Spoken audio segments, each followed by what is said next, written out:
지난주에 살펴본 것처럼 지금 바울은 그 혈통적인 이스라엘 민족이라고 해서 자동적으로 택함 받는 게 그게 아니더라. 그러면서 이제 이삭과 이스마엘 그리고 또 야곱과 에서를 예를 들어 설명하면서 이 하나님의 주권적인 선택에 대해서 강조를 합니다. 9장 7절에 보니까 또한 아브라함의 씨가 다 그의 자녀가 아니라 오직 이삭으로부터 난 자라야 내 씨라 불리리라 하셨으니, 또 13절 기록된 바 내가 야곱은 사랑하고 에서는 미워하였다 하신 것 같으니라. 아마 이런 말씀을 딱 대하면은 적극적으로 마음에 드는 반발심이 있습니다. 이삭만 택하시고 이스마엘을 택하지 않으신다면, 또 야곱만 택하시고 에서는 택하지 않으신다면 이거 불공평한 거 아닌가? 오늘 본문은 바로 이런 반발심 섞인 가상 질문에 대하여 바울이 그걸 예측하고 이제 그 가상 대답을 하는 것으로 전개가 되는 게 오늘 본문입니다. 14절이요. 그런즉 우리가 무슨 말을 하리요? 하나님께 불의가 있느냐? 그럴 수 없느니라. 이 로마서 9장에서의 바울의 전개를 보면 그냥 선포하는 거예요. 앞에서 우리가 6절에서도 그러나 하나님의 말씀이 실패하지 않는다. 하나님의 말씀은 패할 수 없다. 그렇게 선포하고 그 이유를 쭉 설명하는 방식이었다면 오늘 본문도 마찬가지입니다. 14절에서 하나님은 결코 불의하시거나 결코 불공평하지 않으시다. 이걸 크게 전제로 선포하고 그렇게 말할 수 있는 이유를 쭉 이제 설명을 하는 구조인데요. 그렇게 말할 수 있는 이유를 15절에서 이렇게 설명합니다. 모세에게 이르시되 내가 긍휼히 여길 자를 긍휼히 여기고 불쌍히 여길 자를 불쌍히 여기리라 하셨으니, 이 말씀은 그 구약의 출애굽기 33장 19절 말씀을 인용한 내용입니다. 이 출애굽기 33장의 배경이 어떤가 하면 아마 여러분 다 아실 거예요.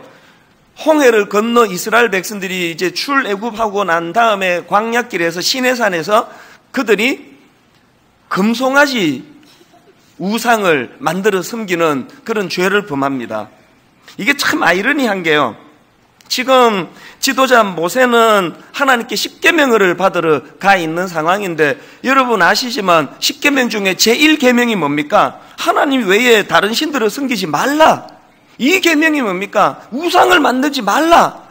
이런 내용을 담고 있는 계명을 하나님이 이스라엘을 대표하는 모세에게 주시는 상황인데, 바로 산 밑에서 이런 짓을 지금 저지르고 있는 겁니다. 바로 그 내용을 담고 있는 게 출애굽기 32장 4절인데요. 아론이 그들의 손에서 금고리를 받아 부어서 조각칼로 새겨 송아지 형상을 만드니 그들이 말하되 이스라엘아 이는 너희를 애굽 땅에서 인도하여 낸 너희의 신이로다 하는지라. 우리를 애굽에서 이렇게 해방시켜준 그 우상 이 금송아지를 바로 그런 신으로 지금 숭배를 하는 겁니다.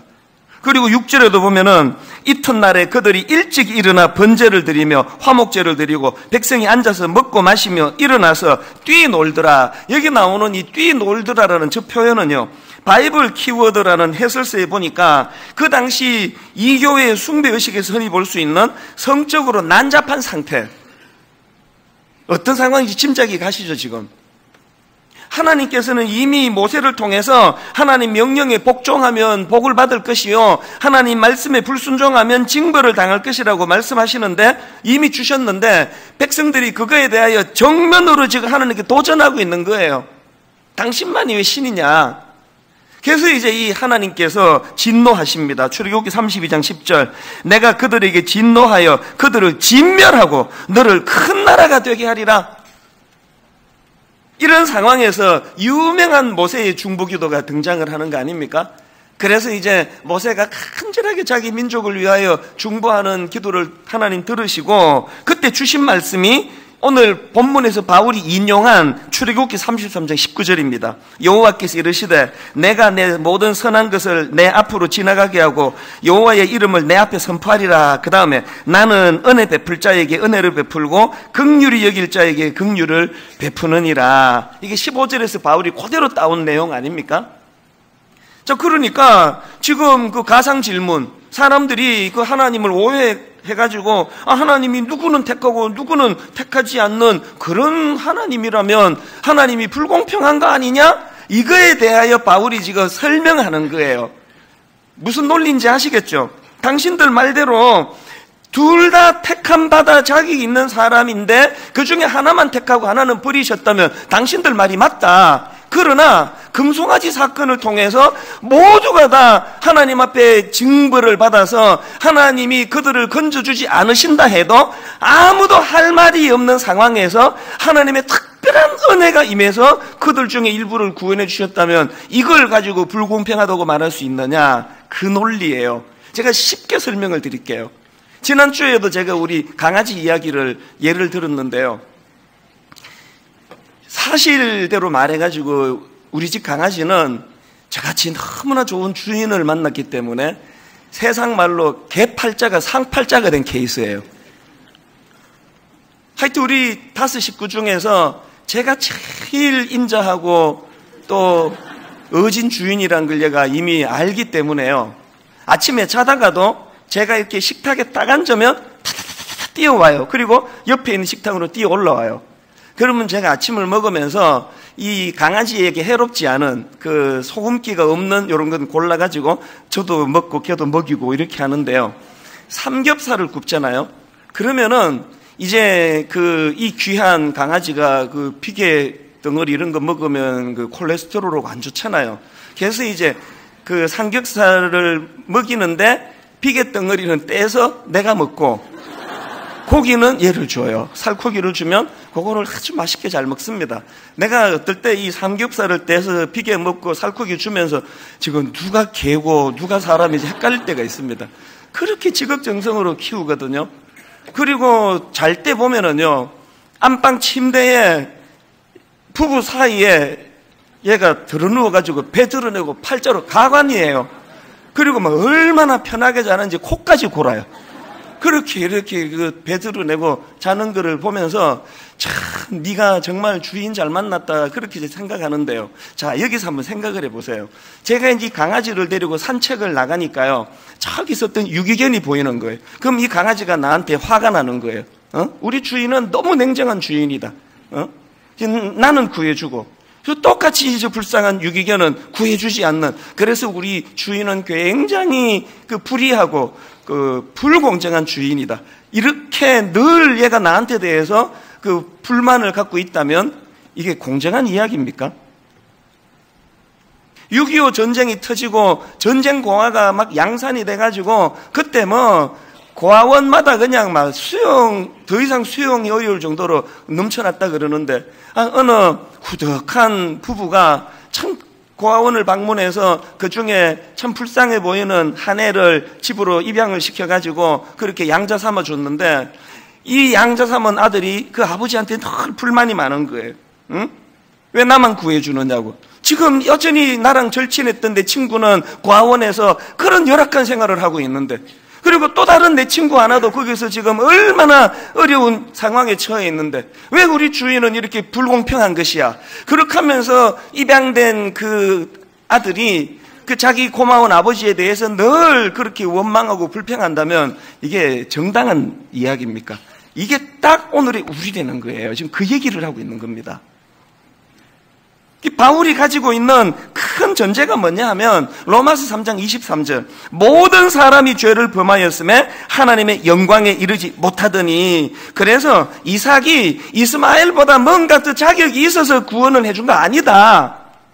야곱이 에서보다 뭔가 하나님 보시기에 특출난 뭐가 있어서 그를 택해준 거 아니다. 그래서 여러분 지난 주일날 여러분 마음으로 반발심이 생길 수밖에 없었던 나기도 전에, 무슨 선이나 악을 행하기도 전에 하나님이 택해 주셨다는 건요, 여러분 그 헷갈리라고 주신 말씀이 아니고 지금 택함을 받은 이삭이, 택함을 받은 야곱이 더 잘난 게 있어서 택함을 받은 게 아니라는 걸 강조하는 구절이라는 거예요. 근데 여러분 오늘 본문에 나오는 이 한 가지 표현 13절을 한번 보시겠습니까? 기록된 바 내가 야곱은 사랑하고 에서는 미워하였다 하신 것 같으니라. 여기 나오는 에서는 미워했다, 이 말씀을 오해하시면 안 되는 게요, 이 본문 13절 말씀처럼 한쪽은 사랑했고 다른 쪽은 미워했다, 이런 식의 표현은 고대 근동에서 사용되던 일종의 과장법입니다. 그러니까 이 미워했다, 한쪽은 사랑했고 한쪽은 미워했다는 이 과장법은 한쪽은 사랑했는데 다른 한쪽은 그만큼 사랑하지 않았다는 그 표현이에요. 예를 들면은 누가복음 14장 26절을 보시겠습니까? 물은 내게 오는 자가 자기 부모와 처자와 형제와 자매와 더욱이 자기 목숨까지 미워하지 아니하면 능히 내 제자가 되지 못하고, 이 말씀을 글자 그대로 받아가지고 나 이제 예수 믿으니까 나 이제 우리 부모도 미워할 거야, 난 남편도 없어, 이 자식이고 뭐고 난 다 미워할 거야, 나 하나님만 사랑할 거야, 이거를 글자 그대로 받으면 이런 오류에 빠지는 이단들이 하는 짓이 이런 거 아닙니까? 이 표현은 과장법이에요. 그만큼 하나님을 소중히 사랑해라는 걸 강조하는 표현이지 글자 그대로 받으면 안 되는 이야기라는 거예요. 오늘 본문 17절 18절에도 그 바로왕에 대한, 애굽의 바로왕에 대한 언급이 있는데 18절을 보시겠습니까?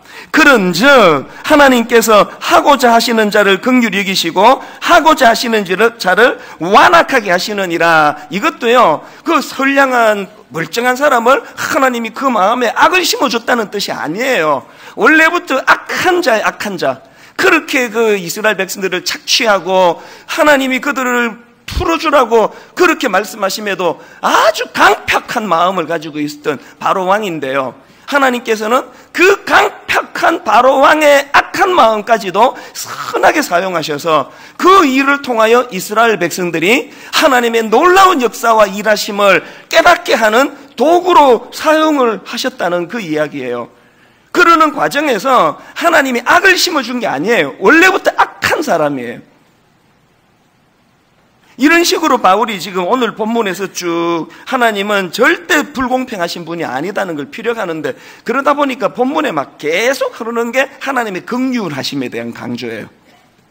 그래서 저는 오늘 이런 맥락에서 이 하나님의 주권과 관련해서 우리가 기억해야 될 두 가지 사실에 대해서 말씀을 드리고 싶은데, 하나는 하나님에 대해서, 하나는 나 자신에 대해서예요. 자, 첫째로요, 하나님에 대해서는 하나님의 존재를 신뢰하기예요. 하나님의 주권을 인정하시려면 하나님의 존재를 신뢰하신다, 해야 된다. 그 목회를 하다 보면은 또 많은 사람들에게 노출되어 있다 보면 오해를 받을 때가 참 많습니다.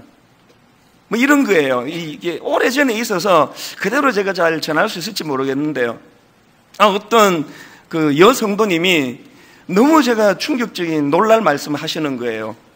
지금 남편이 시험에 빠져 교회를 안 나오고 계시는데 이찬수 목사님 때문에 시험에 들었다는 거예요. 그래서 깜짝 놀라서, 아니 제가 뭘 잘못했습니까? 그러니까 이분이 하시는 말씀이, 그 우리 교회는 이제 주차 문제로는 늘 뭐 어렵지 않습니까? 그날도 이제 주차 문제로 좀 마음이 상하셨던 것 같아요. 그러면서 보니까 그 담임 목사 제일 좋은 데다가 담임 목사 자리라고 이렇게 비워 있는 걸 보면서 이런 것 때문에, 이런 그 담임 목사만 특별 대우를 하는 것 때문에 우리가 불편한 거 아니냐고, 그래서 마음이 상하셨다는 거예요. 근데 내가 진짜 억울했거든요. 우리 교회는 그럴까봐 담임 목사 주차 자리 없습니다.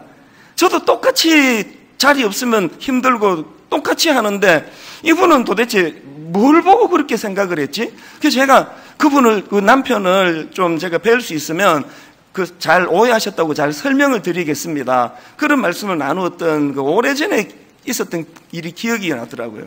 그 이런 식으로 사람이 많다가 보면은 이렇게 오해를 받을 때가 참 많습니다. 뭐 이거 말고도요, 뭐 매주일 겪는 일이에요. 이게 제가 이런 일을 자꾸 겪다가 보니까 우리가 그 누군가를 오해하지 않으려면 그 사람의 존재를 믿어버리는 거, 그 사람의 존재를 신뢰하는 거, 이게 참 중요하겠다. 이런 맥락에서 큰 교회는 참 문제가 좀 있다, 이제 그런 생각을 제가 하면서, 그렇게 생각하면은요, 저를 잘 모르시는 그분이 저를 오해해가지고 뭐 시험에 드는 거, 저는 마음이 하나도 안 상해요. 언제 제가 속상하냐?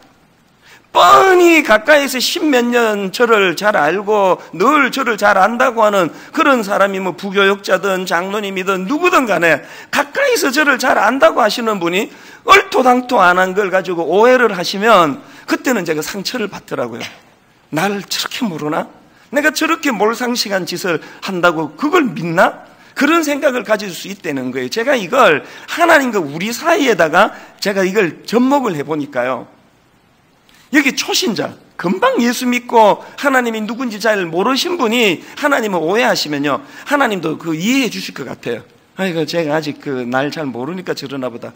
그런데 모태신앙에다가 장로에다가 심지어 신학까지 했다는 목사가 하나님에 대하여 뭐 오해하고 그러면요, 그 하나님 굉장히 서운하실 것 같아요. 이런 맥락에서는 본문의 바울을 한번 보세요.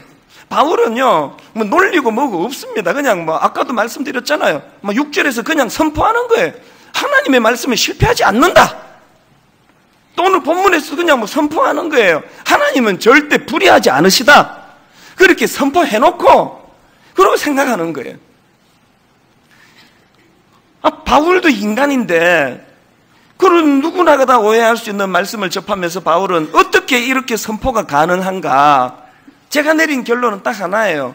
바울은요, 다메섹 도상에서 주님을 만난 이후로 수많은 일들을 겪으면서 하나님의 존재를 신뢰하게 된 거예요. 하나님의 존재를 신뢰하니까 사람들이 몰라서 오해하는 이런 것들에 대해서도 생각의 여지 없이 우리 하나님은 그런 분 아니다. 여러분의 신앙 단계는 어느 단계쯤 와 계세요?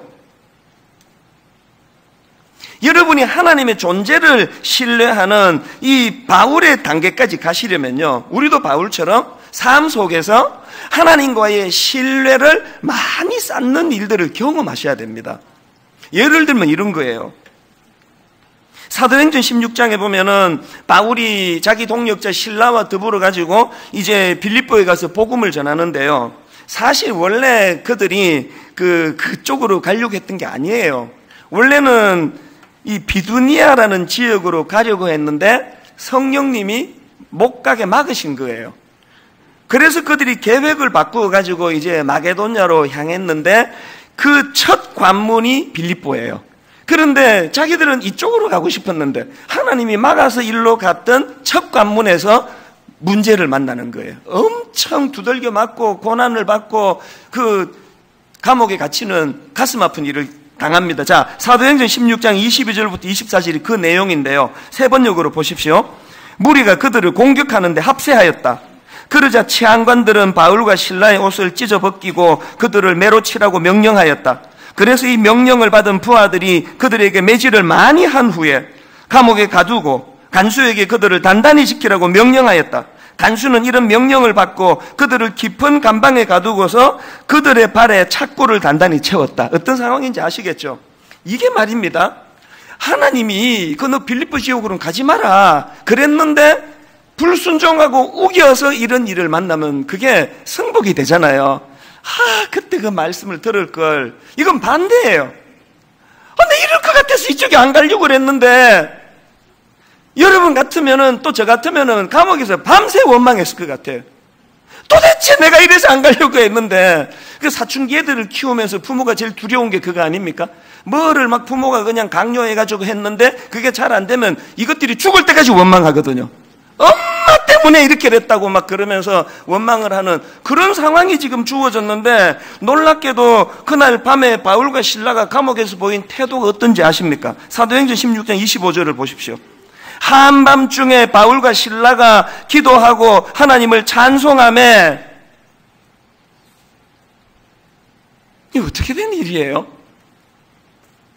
하나님 때문에 난 저리로 가려고 그랬는데 이리로 보내시는 바람에 내가 이렇게 됐다고 그러면서 막 원망할 줄 알았는데요, 하나님은 밤중에 뭘 찬송했는지 좀 이해가 안 돼요. 뭐 살살 때리게 해주셔서 감사합니다라고 뭐 감사했는지, 뭐 죽지는 않아서 감사했는지 모르지만 그날 밤에 뭔 제목을 가지고 감사했는데, 여러분 저 사도행전 16장의 사건 다 아시죠? 저 감사로 말미암아서 하나님의 역사가 일어나고 간수, 그 바울과 실라를 지키던 간수뿐만이 아니고 그 가족들까지 구원을 받는 역사가 사건이 일어난단 말이에요.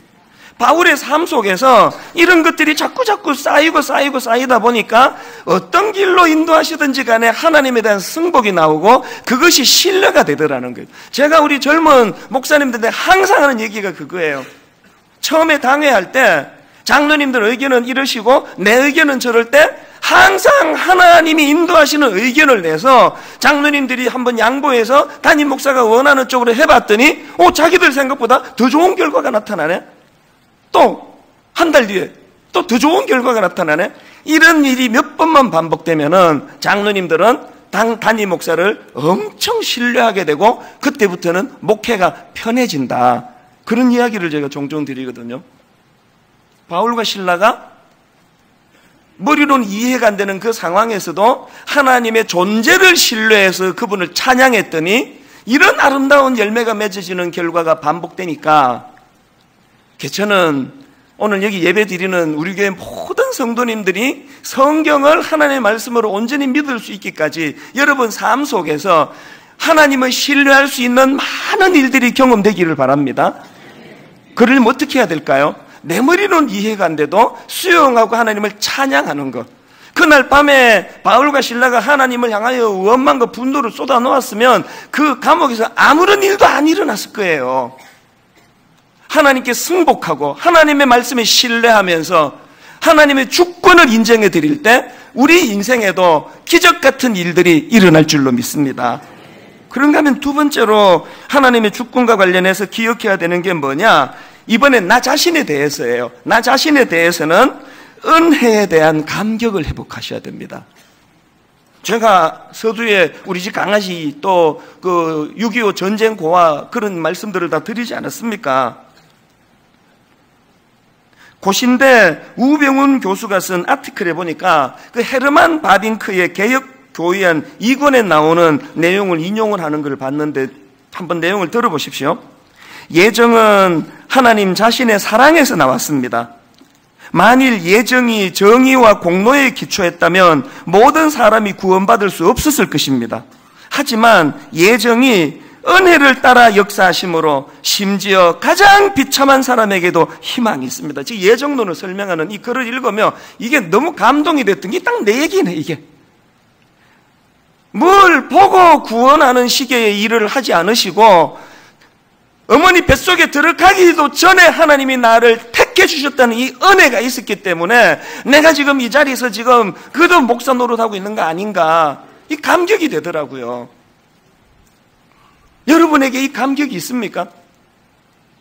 지금 우리같이 자격 없는 것들을 부여해 주시고 택해 주시는 것 때문에 하나님이 무자비하다고 불공평하다고 오해를 받아가시면서까지 우리를 선택해 주신 그 은혜에 대한 감격이요. 우리가 바울에게서 배워야 되는 게 바로 이 모습이에요. 어제부터 지금 우리가 하고 있는 그 큐티가 이제 갈라디아서로 이제 들어가지 않습니까? 제가 어제 아침에 갈라디아서를 이제 1장을 제가 묵상을 하는데 보니까요, 갈라디아서 서두에 바울이 이렇게 선포합니다. 1장 1절. 사람들에게서 난 것도 아니요, 사람으로 말미암은 것도 아니요, 오직 예수 그리스도와 그를 죽은 자 가운데 살리신 하나님 아버지께로 말미암은 사도된 나 바울은. 얼마나 당당합니까? 얼마나 감격이 묻어 있습니까? 그런가 하면은 갈라디아 1장 13절에 내가 이전에 유대교회에 있을 때에 행한 일을 너희가 들었거니와 하나님의 교회를 심히 박해하여 멸하고, 바울은요 하여튼 뭐 틈만 나면은 그 자기 험담을 자기가 들추어내는 거 아닙니까? 다른 사람이 막 험담을 해도 이게 가려야 되는 게 우리 세상의 그 처세술인데, 뭐 가는 데마다 내가 얼마나 악했는지 아느냐? 내가 얼마나 포악했는지 아느냐? 이 바울은 처세술은 잘 못 배운 것 같아요. PR이 뭡니까? PR이. 자기를 PR한다. 피할 건 피하고 알리는 거 알리는 게 PR 아닙니까? 바울은 막 자기 약점을 막 다 드러내는 게 왜 이렇게 자기의 그 포악한 옛날을 자꾸 그 들추어내는 겁니까? 왜 그렇다고요? 자기의 그 자격 없음이 드러나면 드러날수록 이런 자조차도 택해 주시는 하나님의 택하심의 은혜가 부각이 되거든요. 이것이 드러나거든요. 제가 이 예를 내가 들까 말까 내가 그저께부터 계속 갈등하다가 내가 들기로 했는데요. 무슨 얘기인가 하면은 그 옛날 어른들이 이제 막 이 은혜의 감격이 막 넘칠 때 그 철학기도 같은 데 보면은 막 기쁨에 못 이겨서 찬양할 때 보면은 이 어른들의 박수가 이제 이 해병대 박수가 여기서 나온 것 같아. 마음에 가득한 의심을 깨치고 지극히 화평한 마음으로. 이걸 할까 말까 한 건 아니고 그 다음입니다. 들어보세요. 그게 참 인상적이었어요. 할머니들이 그렇게 밤 늦게까지 손뼉을 치며 찬양하는데요. 방금 제가 불러드렸던 이 찬송가 257장은 그 중에 대표적인 찬양이에요. 마음에 가득한 의심을 깨치고 지극히 화평한 마음으로 찬송을 부르면 어린 양 예수의 그 피로 속죄함 얻었네. 2절도 참 가사가 감동적이. 금이나 은같이 없어질 보배로 속죄함 받은 것 아니요, 거룩한 하나님 어린 양 예수의 그 피로 속죄함 얻었네. 저한테 인상적인 게 3절이에요. 나 같은 죄인이 용서함 받아서 주 앞에 옳다함 얻으면 확실히 믿기는 어린 양 예수의 그 피로 속죄함 얻었네. 내가 할까 말까 망설인 게 이건데요. 제가 그 어릴 때 그 어떤 할머니 권사님 생각이 나는 거예요. 이분은요, 이 3절을 가사를 개사를 하는데 이렇게 바꾸어서 부르시는데요. 나 같은 쌍년이 용서함 받아서 주 앞에 옳다함 얻으면.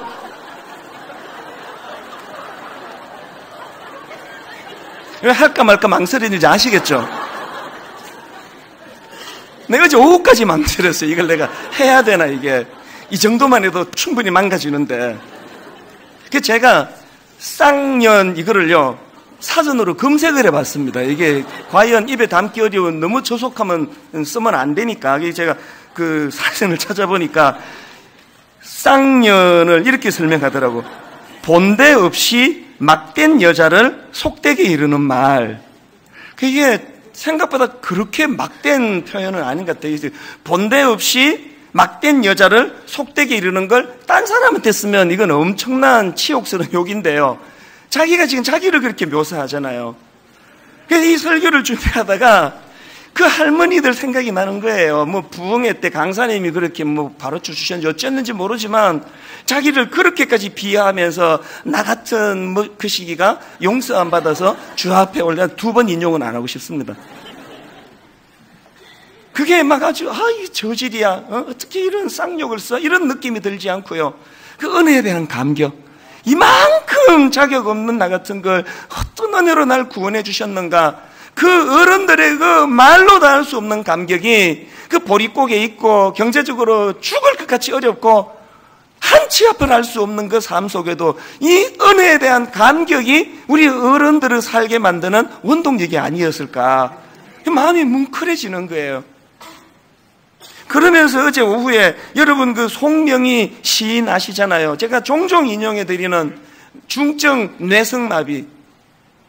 이 뇌성마비가 고통스러운 게요, 생각하는 기능은 그대로 살아있거든요. 몸을 사람이 안 움직이고 집에만 누워있으면요, 자꾸 그 공상하게 되잖아요. 상상. 얼마나 힘드시겠어요. 그 누워있으면서 몸을 못 가눌 때마다 왜 모든 사람들 사지 멀쩡하게 그렇게 만들어 놓고 나는 왜 이렇게 만들었냐고 원망이 나올 거 아닙니까? 하나님은 이렇게 왜 나를 비참하게 만들었냐고, 이런 하나님이 공평하냐고, 불공평한 거 아니냐고. 여러분, 그 뇌성마비 송명희 시인 같은 분이 하나님은 불공평하다고 원망하면 그건 이해가 돼요. 그 얼마든지 일리 있는 이야기 아닙니까? 그런데 여러분, 이 송명희 자매가 그렇게 괴로워하고 고뇌하면서 그가 결국은 발견하고 깨닫고 고백하게 되는 찬양, 그 시, 너무너무 가슴을 뜨겁게 하는 그 시가 바로 이 고뇌에서 나온 시 아닙니까?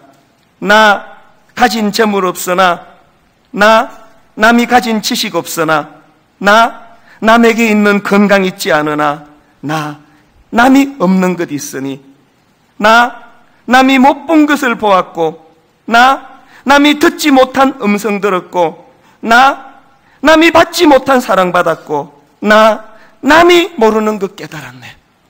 그래서 이 자매가 눈물로 수영하며 고백하는 그 후렴의 저 가사가 이거 아닙니까?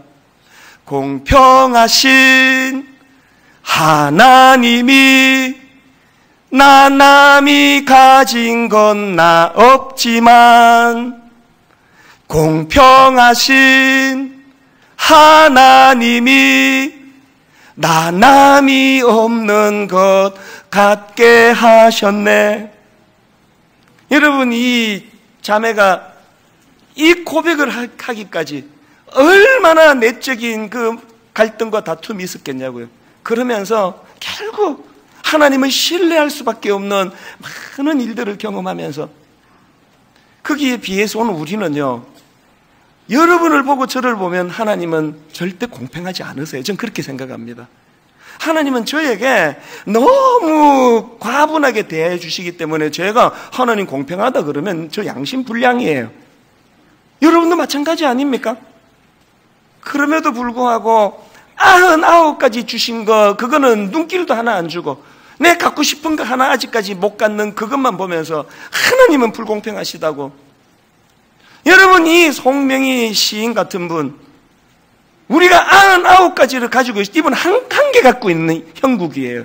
그 하나를 붙들고서 하나님은 공평하시다고 노래할 수 있다면 이게 어떻게 가능한 일인가? 우리 삶 속에서 어떻게 하면 이 구원의 감격이 내 현실의 어려움을 이길 수 있는 능력이 될 수 있게 할까? 결론을 맺으면서 욥 이야기를 하고 오늘 말씀을 마무리하려고 합니다. 욥 다 아시잖아요. 소문난 부자였습니다. 하나님 많은 자녀들을 주셔서 그야말로 유복한 가정생활을 영위했는데 어느 날 욥에게 재앙 같은 절망이 그에게 들이부어지는데요, 그 많던 재산과 자녀들 모두 잃습니다. 그래서 여러분, 그 욥기를 보면요, 욥기는 욥기 3장부터 37장에 이르기까지 욥의 항변은 하나예요. 이 고통의 이유라도 좀 알면 좋겠다는 거예요. 그 이해할 수 있는 거 아닙니까? 도대체 내가 왜 이런 고통을 당해야 되는지 이유라도 좀 알았으면 좋겠다. 그렇게 37장까지 하나님께 항변을 하는데 드디어 38장에서 하나님이 나타나십니다. 욥이 뭘 기대합니까? 내 질문에 답을 주러 오셨나 보다. 그런데 하나님이 참 이상하게 접근하시는 거예요. 욥은 지금 자기가 던진 질문에 하나님이 답을 주기를 기대하는데 엉뚱하게 도로 하나님이 대물어 질문을 던지시는 거예요. 그것도요, 막 속사포처럼 욥에게 질문하시는데 놀랍게 38장 4절부터 40장 초반까지 하나님의 질문이 들이퍼부어져요. 뭐 이런 거예요. 하나님이 욥에게 던지신 첫 마디가 이랬습니다. 욥기 38장 2절 3절을 보십시오. 무지한 말로 생각을 어둡게 하는 자가 누구냐? 너는 대장부처럼 허리를 묶고 내가 내게 묻는 것을 대답할지니라. 지금 욥이 하나님이 대답해달라고 그랬는데 네 대답해봐라. 그리고는요, 하나님의 이 속사포 같은 질문들, 막 욥이 정신을 차릴 수 없는 질문들을 보십시오. 첫 질문이 이겁니다. 욥기 38장 4절. 내가 땅에 기초를 놓을 때에 너 어디 있었느냐? 네가 깨달아 알았거든 말할지니라. 8절. 바다가 그 모태에서 터져 나올 때에 문으로 그것을 가둔 자가 누구냐? 26절부터 29절. 누가 사람 없는 땅에 사람 없는 광야에 비를 내리며 황무하고 황폐한 토지를 흡족하게 하여 연한 풀이 돋아나게 하였느냐? 비에게 아비가 있느냐? 이슬방울은 누가 낳았느냐? 얼음은 누구의 태에서 났느냐? 공중의 서리는 누가 낳았느냐? 막 하나님이 이런 식으로 질문을 막 들이퍼붓고 계시는 거예요. 집에 가셔가지고요, 이 쏟아지는 하나님의 질문 한번 분석해 보세요. 주제는 딱 하나예요. 나는 너와 같은 인생이 아니다. 그 말씀을 주시는 거예요. 이렇게 감당할 수 없는 질문을 들이퍼부으시는데 그것을 겪은 욥이 또 우리 생각과 완전히 다른 이야기를 합니다. 욥이 이렇게 말합니다. 욥기 42장 5절 6절. 그 퍼부어지는 질문을 다 듣고 나서요, 내가 주께 대하여 귀로 듣기만 하였사오나 이제는 눈으로 주를 배웁나이다. 그러므로 내가 스스로 거두어드리고 티끌과 제 가운데에서 회개하나이다. 무슨 말인지 아시겠죠? 승복하겠다는 거예요. 이게 어떻게 가능했느냐? 욥은요, 여전히 자기가 당한 고통의 이유를 알기를 원했지만 안 가르쳐주셨어요. 욥은 여전히 내게 왜 이런 아픔이 찾아왔는지 여전히 몰라요. 그런데 자기가 원하는 시원한 답은 비록 얻지 못했지만 욥은 하나님이 하나님의 그 자신의 그 준엄하심, 하나님의 그 거룩하심, 그 놀라운 하나님의 하나님 되심을 깨닫게 되니까 모든 문제가 다 해결이 되더라는 거예요. 비록 욥이 여전히 왜 내게 이런 아픔이 왔는지, 내 상황과 환경은 왜 이런 고통으로 몰려가는지 오리무중이지만, 그러나 이 모든 것을 주관하고 만드시는 하나님이 살아계시고, 그 하나님이 내 아픔을 알고 계시다는 그 하나만으로 다 치유가 돼버리는 거예요. 저는 어제 오후에 이 대목에 와가지고 눈물이 나더라고요. 하나님, 우리 성도님들 중에 욥만큼은 아니라도 너무너무 인생에 힘든 짐을 지고 허덕거리는 분들이 참 많습니다. 갑자기 건강을 잃어버려 고통하는 성도도 있고, 물질을 욥처럼 그렇게 다 잃어버려 낙심하는 성도도 있고, 심지어는 자식을 잃고 고통하는 성도들이 너무너무 많은데, 얄팍한 목사 인간의 수준에서는 어떤 말로도 위로가 안 됩니다. 하나님이 욥에게 그렇게 하셨던 것처럼, 비록 우리 모두가 다 이 무거운 인생의 정답을 다 알고 살지는 못한다 할지라도, 하나님 오늘도 이 역사를 주관하고 계시고, 그 하나님이 내 눈물, 내 아픔을 알고 계셨구나. 하나님이 이거 하나만으로도 충분한. 오늘 이렇게 아프고 저렇게 상한 우리 사랑하는 주님의 자녀들에게 하나님 이 깨달음의 은혜를 허락해 주시기를 원합니다. 먼지 같은 이 우주 앞에 먼지 같은 우리 이 존재가 우주를 창조하신 하나님을 다 알아서 믿을 수는 없지만, 다 납득이 되고 다 이해가 되고 그렇게 살아갈 수는 없지만, 창조주 되신 하나님이 여러분 삶 속에서 창조주 하나님에 대한 신뢰가 쌓여가 하나님의 주권을 인정해드리고 자격 없는 날 구원해 주신 그 은혜에 감사와 감격이 넘치는 그런 주님의 자녀들 되시기를 주님 이름으로 축복합니다. 여러분, 그 송명희 시인이 눈물로 썼던 그 찬양이요, 그 책을 저는 시집을 샀거든요. 본인이 직접 쓴 거예요. 그 삐뚤빼뚤 나 가진 재물 없으나, 나 남이 가진 지식 없으나, 나 남에게 있는 건강 있지 않으나, 그 한 글자 한 글자를 보면서 눈시울이 붉어졌던 기억이 있습니다. 하나님, 오늘 이 송명희 자매의 승복이 하나님을 향한 저의 승복이 되기를 원합니다. 가사를 생각하시면서 함께 이렇게 찬양하시겠습니다. 나 가진 재물 없으나, 나 가진 재물 없으나, 남이 가진 지식 없으나, 남이 가진 지식 없으나, 남에게 있는 건강 있지 않으나, 남에게 있는 건강 있지 않으나, 그러나 남이 없는 것 있으니. 남이 없는 것 우리 다시 한번 고백하실랍니다. 나 가진 재물 없으나, 가진 재물 없으나, 남이 가진 지식 없으나, 남이 가진 지식 없으나, 남에게 있는 건강 있지 않으나, 남에게 있는 건강 있지 않으나, 남이 없는 것 있으니. 남이 없는 것 있으니, 남이 못 본 것을 보았고, 남이 못 본 것을 보았고, 남이 듣지 못한 음성 들었고, 듣지 못한 음성 들었고, 남이 받지 못한 사랑 받았고, 남이 받지 못한 사랑 받았고, 남이 모르는 것 깨달았네. 남이 모르는 것 깨달았네. 여러분, 그래서 이렇게 선포합니다. 고백합니다. 공평하신 하나님이, 공평하신 하나님이 남이 가진 건 나 없지만, 공평하신 하나님이 남이 없는 것 같게 하셨네. 공평하신 하나님이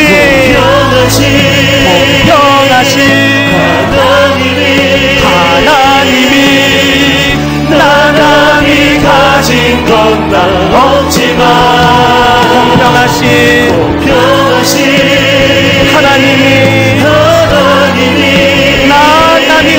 것 같게 하셨네. 하나님, 우리도 바울처럼, 하나님, 우리도 송명희 시인처럼 오늘 하나님의 주권과 관련한 이 두 가지 하나님에 대해서는 그 존재를 신뢰하기를 원합니다. 나 자신에 대해서는 자격 없는 나, 너무너무 부끄럽게 짝이 없는 바울처럼 과거만 떠올리면 얼굴이 붉어지는 초라한 나지만, 이런 나 같은 것 조건 없이 선택해 주신 그 은혜에 대하여 하나님 은혜의 감격이 회복되기 원합니다. 내 가슴이 뜨거워지고 이 십자가 사랑의 은혜가 내게 너무 풍성해서 현실의 아픔과 고난을 이길 수 있는 힘이 될 수 있게 해달라고 우리 송명희 시인이 모범을 보여주고 있는 것처럼, 우리 한 번 더 이 찬양 부를 동안에 성령님이 이 가사 하나하나가 있어서 부르는 게 아니라 내 입술에 내 심령의 고백이 되기 원합니다. 이렇게 노래합니다. 나 가진 재물 없으나, 나 남이 가진 지식 없으나, 나 남에게 있는 건강 있지 않으나, 그러나 우리가 기죽지 않는 이유, 나 남이 없는 것 있으니 그것들이 무엇입니까? 나 남이 못 본 것을 보았고, 나 남이 듣지 못한 음성 들었고, 나 남이 받지 못한 사랑 받았고, 나 남이 모르는 것 깨달았네. 그래서 힘든 중에도 이렇게 선포합니다. 노래합니다. 공평하신 하나님이, 공평하신 하나님이, 나 남이 가진 것 나 없지만, 공평하신 하나님이 나 남이 없는 것 같게 십자가, 십자가,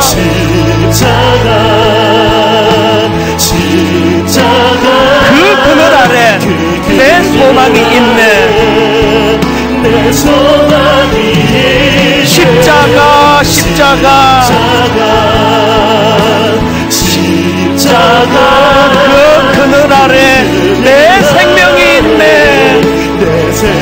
이 십자가 의지하여 공평하신 하나님이, 공평하신 하나님이 나 남이 가진 건 나 없지만, 공평하신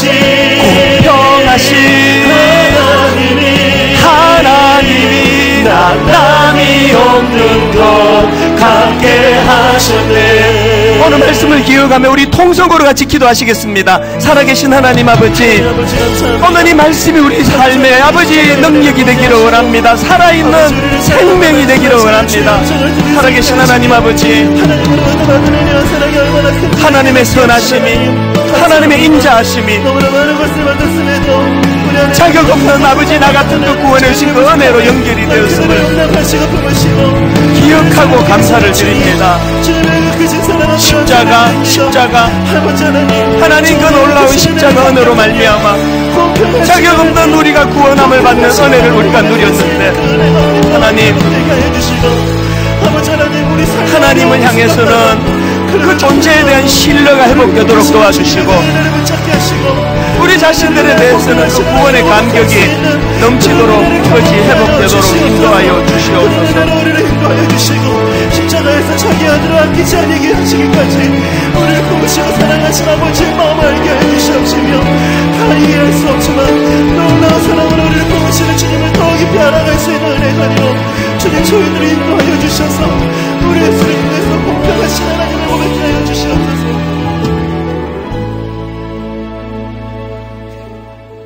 우리는 그리스도 안에서 그의 은혜의 풍성함을 따라 그의 피로 말미암아 속량 곧 죄사함을 받았느니라.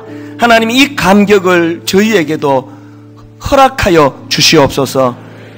예수님 이름으로 기도드립니다. 아멘. 우리 자리에서 일어나셔서 아까 우리 어른들이 감격하며 감사하며 불렀다던 찬송가 257장입니다. 우리 1절 2절 손뼉 치면서 기뻐 감격하며 찬양하기 원합니다. 마음에 가득 찬 의심을 깨치고 지극히 화평한 마음으로 찬송을 부르면 어린 양 예수의 그 피로 속죄함 마음의 감격을 가지고 속죄함 주 예수 내 죄를 속했네 할렐루야 소리를 합하여 함께 찬송하세 그 피로 속죄함 얻은 금이나 은같이